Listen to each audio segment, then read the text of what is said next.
Good morning students. Today we will continue the same topic physical properties of metals and non-metals. कल हम लोगों ने कुछ properties पढ़ ली थी. आज जो बाकी बची हुई प्रॉपर्टीज हैं उनको हम लोग डिस्कस करेंगे. तो पहली प्रॉपर्टी है हार्डनेस.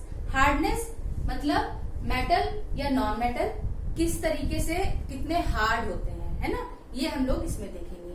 तो जैसा कि आप सभी ने देखा होगा आयरन पीस या आयरन मेटल सभी लोगों ने देखी होगी. तो आयरन को देख के आप लोगों को कैसा फील हुआ कि बहुत हार्ड है और स्ट्रांग भी है ना. तो हम लोग बोल सकते हैं that metals are generally hard. For example iron metal is very hard and strong. So iron metal is use in the construction of bridges, railway lines, machines, है ना.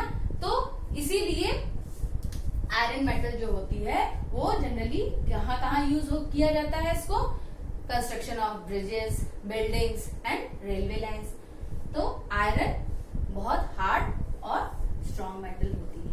ठीक है.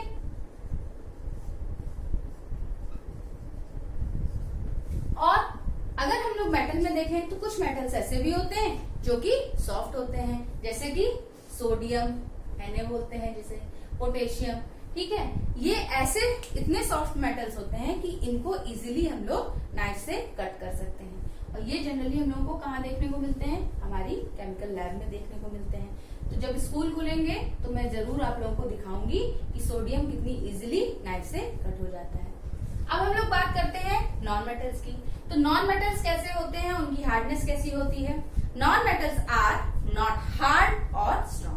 नॉन मेटल्स जो होते हैं वो ना तो हार्ड होते हैं और ना ही स्ट्रॉन्ग होते हैं. They easily break when a large weight is put on them. और ये इजिली टूट जाते हैं जब उन पे ज्यादा दबाव डाला जाता है. Only diamond a form of carbon is hardest naturally occurring substance. सिर्फ डायमंड ही ऐसा होता है नॉन मेटल में जो क्या होता है, हार्डेस्ट होता है. ठीक है. और ये किसका फॉर्म होता है, फॉर्म ऑफ कार्बन, जो कि नॉन मेटल होता है. तो ये बहुत हार्ड होता है, हार्डेस्ट मटेरियल होता है जो कि नेचुरली पाया जाता है, नेचुरली अकरिंग सब्सटेंस होता है. ठीक है students. Now the next one is tensile strength. Metal have high tensile strength.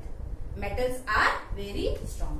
Metals जो होते हैं जिनमें हाई टेंसाइल स्ट्रेंथ होती है. ठीक है. High tensile strength in metal.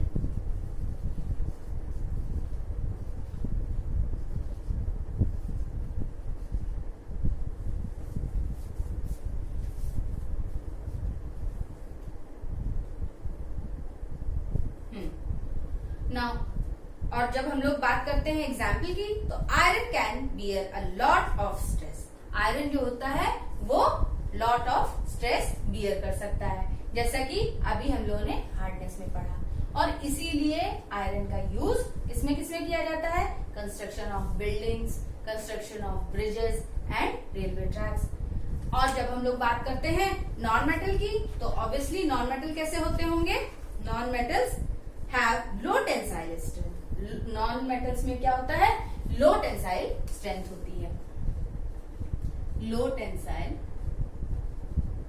Strength in non metal.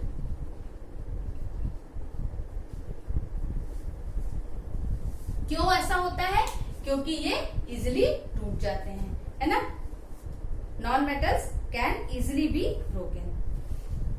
Now the next property is density. Density जब हम लोग बात करते हैं मेटल्स की, तो metals accept sodium and potassium have high densities. Sodium और पोटेशियम को छोड़ के मेटल्स की जो डेंसिटी होती है वो कैसी होती है, हाई होती है. और सोडियम और पोटेशियम की डेंसिटीज जो होती है वो कम होती है, लो होती है. ठीक है. इसी तरीके से अगर हम लोग नॉन मेटल की बात करते हैं, तो नॉन मेटल में क्या होता है, non metal usually have low densities. Non metal में भी जो डेंसिटी होती है वो कैसी होती है, लो होती है. ठीक है. They are brittle. Diamond which is form of carbon, however, is an exception. Diamond is the hardest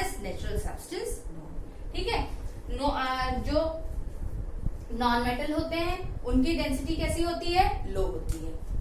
metals की डेंसिटी कैसी होती है, हाई होती है। और नॉन मेटल में कैसी डेंसिटी होती है, लो होती है। क्योंकि ये कैसे होते हैं, जैसा कि कल हमने आपको बताया था कि मेटल्स कैसे होते हैं, मेलिएबल होते हैं, नॉन मेटल्स कैसे होते हैं, ब्रिटल होते हैं। तो इनकी डेंसिटी कैसी होती है, लो होती है, और मेटल की डेंसिटी हाई होती है। सिर्फ डायमंड जो कि फॉर्म ऑफ कार्बन है उसकी ही डेंसिटी हाई होती है। रीजन ये होता है क्योंकि वो हार्डेस्ट सब्सटेंस है। ठीक है, जैसा कि मैंने अभी आपको हार्डनेस में बताया था। Now the next point is sonority. Sonority का मतलब है मेटल आर सोनोरस, मतलब मेटल जो होते हैं वो आवाज कर सकते हैं। जैसे कि अगर ये एक मेटल मैंने लिया, मेटल का है ना ये फ्लास्क, ये साउंड हुआ ना इसमें, तो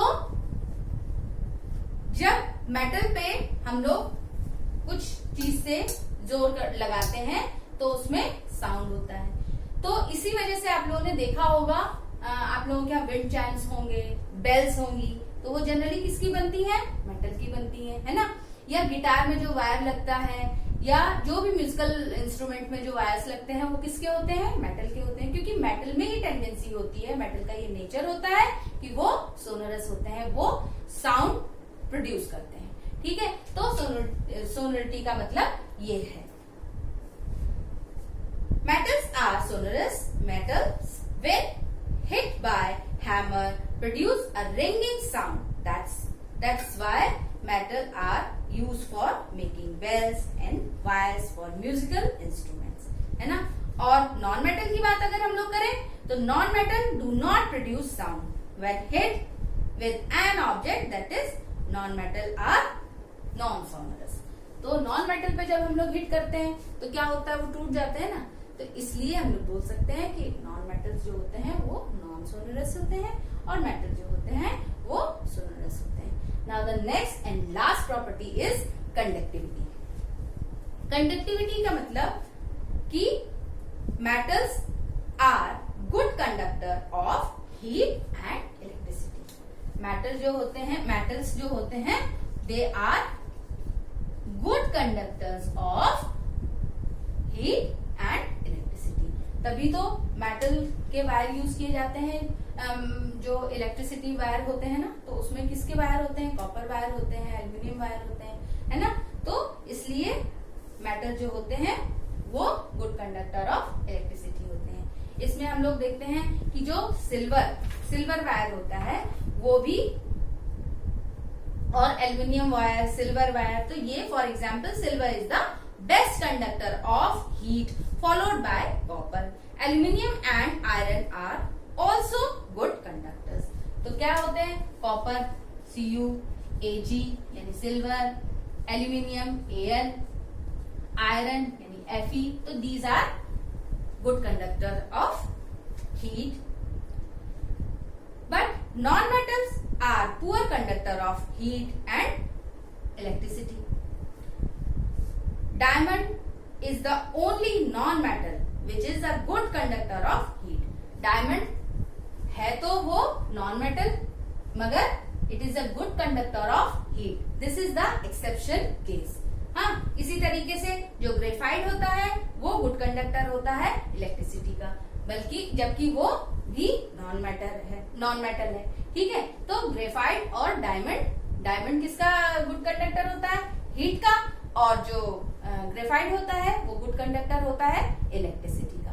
वैसे ज्यादातर मेटल्स ही गुड कंडक्टर होते हैं हीट और इलेक्ट्रिसिटी के, मगर non metals generally poor conductor of heat and electricity होते हैं। और we can say that non metals do not conduct heat and electricity, that is non metals are insulator. आप लोगों को पहले मैं कंडक्टर और इंसुलेटर पढ़ा चुकी हूँ। तो नॉन मेटल्स जो होते हैं वो जनरली क्या होते हैं, इंसुलेटर्स होते हैं। Graphite however is a good conductor of heat and electricity. तो जैसे मैंने अभी बताया कि diamond and graphite is the only, मतलब they are good conductor of heat and electricity but they are non metals. ठीक है स्टूडेंट्स, तो हम लोगों ने ये टॉपिक यहाँ पे कंप्लीट कर लिया है और आप लोगों को अच्छे से समझ भी आ गया होगा। अगर आप लोगों को कोई भी प्रॉब्लम है तो पहले आप अपनी बुक से रीडिंग करेंगे और फिर उसके बाद मुझसे पूछेंगे। Thank you students.